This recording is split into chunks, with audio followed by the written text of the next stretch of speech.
Okay guys, this story is absolutely crazy, and at the time that I'm making this video, it's still in the investigation stages, so we don't know anything for sure. I'm hoping that this isn't true, but ESPN has reported this, and arrest warrants are currently out for both DeAndre Baker and Quinton Dunbar. I don't think there's much else I need to do to introduce this video. Cue the music.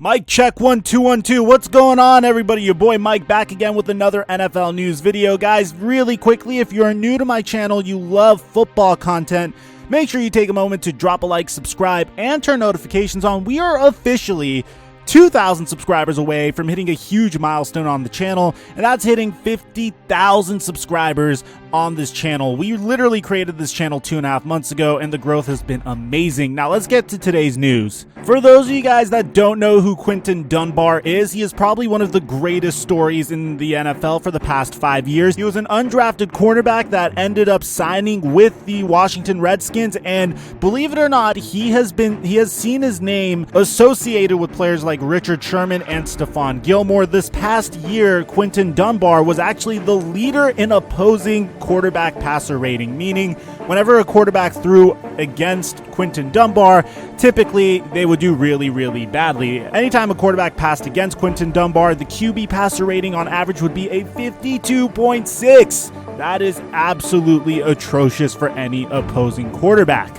Dunbar didn't get a lot of opportunities to start in an NFL game up until this past season, and when he did, he made the most of his opportunity for the Washington Redskins in a throwaway year for the Washington Redskins.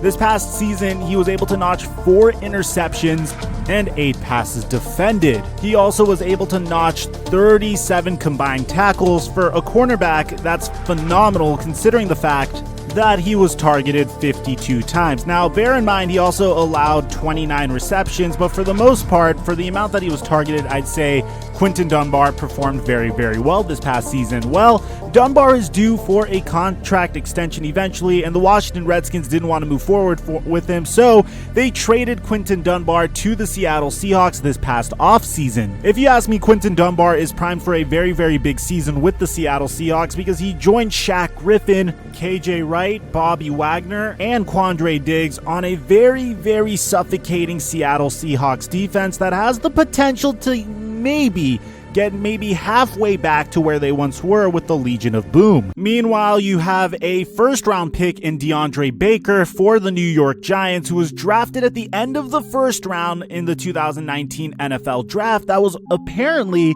his accomplice as well. The only known association that I could draw and the only parallel that I could draw between Dunbar and Baker, at least with the information that has been presented to me thus far, is the fact that both of these players grew up in Miami, Florida. Although both players happened to attend different high schools during different eras, so there's no way that they were affiliated with each other during high school. So other than both players happen to have ties to Miami during different eras and points of their life, because, you know, if one player graduated 4 years later than the other player, then chances are that they didn't really know each other like that in high school. By the time one was a freshman, the other was graduated and already playing college ball. So in this case, by the time DeAndre Baker made it into high school, Quinton Dunbar was already playing his college ball. So the only other association I could make is the fact that these two players may have met up with each other twice a year because they both played in the NFC East last year, with DeAndre Baker playing for the New York Giants as a cornerback and Quinton Dunbar playing for the Washington Redskins as a cornerback. But now that I gave you the background information, I could dive into the true essence of the story. So this is how the story goes. Apparently, on May 13th, which at the time of this video is yesterday, both Quinton Dunbar and DeAndre Baker were partying in Miramar, Florida. So much for social distancing.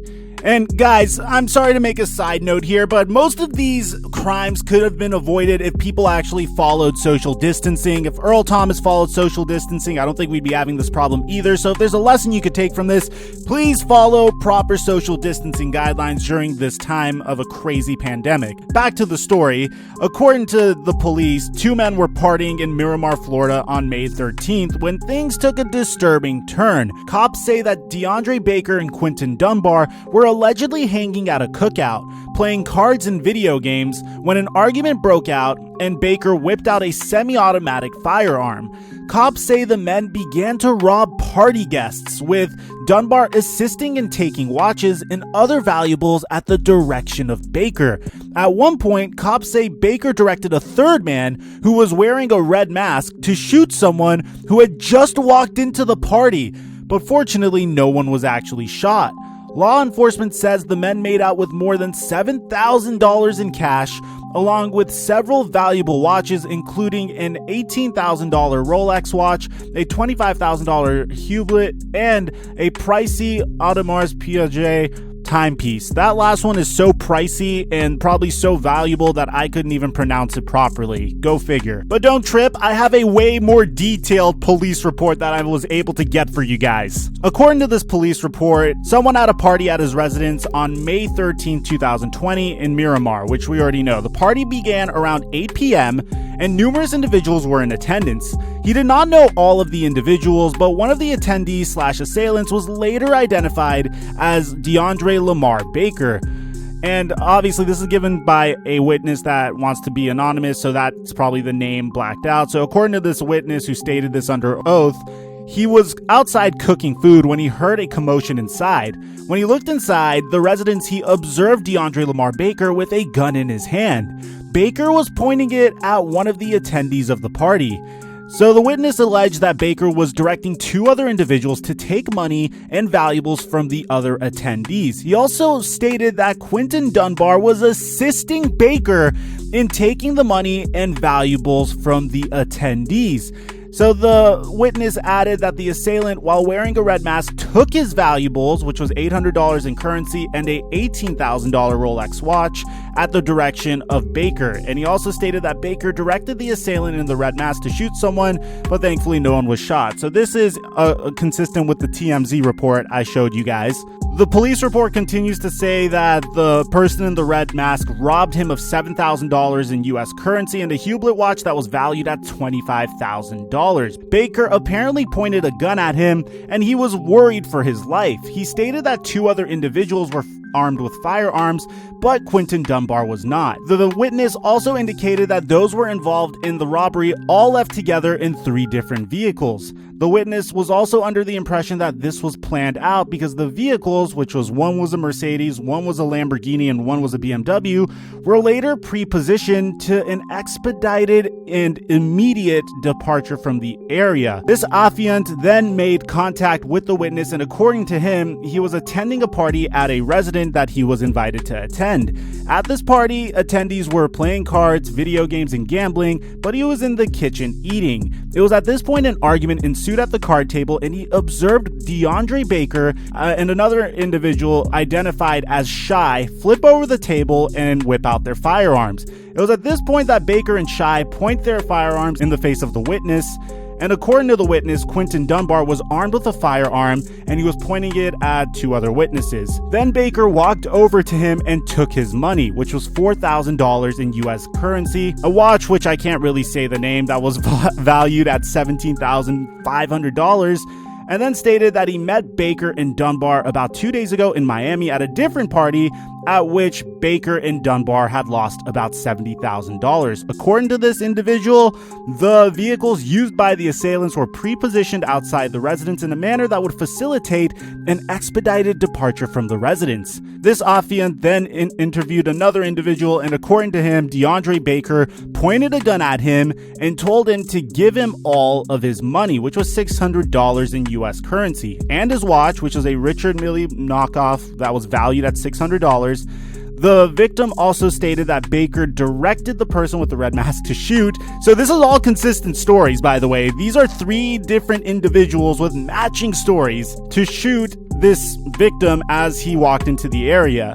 And according to the victim, he did not see Quinton Dunbar with a firearm, but he did see and hear him pointing and directing at others to take valuables. The victim then stated that he fled from the residence via the back patio door. Bro, it keeps going. By the way, an affiant is a person that swears to a document of what he's seeing. So he's not giving false information and he swears to it. That's what an affiant means. So the next witness made contact with a person who was known throughout the residence as Coach, but was later identified as Dominic Johnson. Johnson said he attended the party in Miramar and advised that they were playing cards and video games.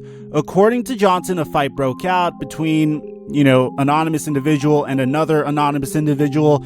And Johnson has known DeAndre Baker and Quinton Dunbar since they were children. Johnson advised that Baker and Dunbar attended the party as well. Johnson said he saw Baker armed with a handgun, but did not see Dunbar's possession. And for the most part, that's all I have in terms of a police report. So the New York Giants released a statement in regards to DeAndre Baker, saying that we have been in contact with DeAndre, but we have no further comment at this time. Meanwhile, the Seahawks have yet to release a statement, but we do know at this point, at 8:10 p.m. Eastern Time, neither DeAndre Baker or Quinton Dunbar have come out and turned themselves in. This is absolutely troubling if you're an NFL fan. It's by far the stupidest report I've ever seen in my entire life in terms of a decision that DeAndre Baker would make and Quinton Dunbar would make, because DeAndre Baker signed a 4-year, $10.5 million contract with the New York Giants, which included a $5 million signing bonus and $9 million guaranteed. Why would you throw that away over a couple of jewels that you could have easily purchased with that money?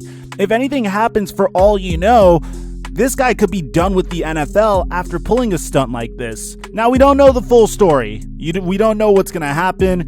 Make sure you're subscribed and, you turn notifications on so I could give you guys an update. Let me know what you guys think in the comment section down below. I'm your boy Mikerophone, and I'll catch you guys in our next upload.